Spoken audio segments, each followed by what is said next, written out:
નવા વર્ષથી રાજ્યમાં નવી જંત્રી થઈ શકે છે લાગુ। રાજ્યમાં વૈજ્ઞાનિક ઢબે તૈયાર કરાયેલી નવી જંત્રી જાન્યુઆરીના મધ્ય કે અંત સુધીમાં અમલમાં મુકાશે। 20 નવેમ્બર 2024ના નવી જંત્રી માટે વાંધા સૂચનો મેળવ્યા બાદ તૈયાર કરાયેલી નવી જંત્રીનો અમલ રાજ્યભરમાં શરૂ કરવામાં આવશે। સંભવતઃ ફેબ્રુઆરી 2026ના બીજા અઠવાડિયામાં સરકારનું બજેટ સત્ર શરૂ થશે। તે અગાઉ રાજ્ય સરકાર જમીન, મકાન, મિલકતો પર વૈજ્ઞાનિક જંત્રીનો અમલ શરૂ કરશે, જેના કારણે રાજ્યના શહેરી ગ્રામ્ય વિસ્તારોમાં જમીન મિલકતોના જંત્રીના દર અને ભાવમાં વધઘટ થશે।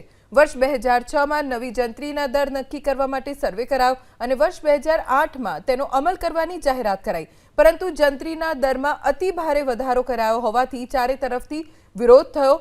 જમીન મિલકતો મોંઘી દાટ થઈ હતી, એટલે સરકારે તેમાં સુધારો કરી 2011થી નવી જંત્રી અમલી બનાવી।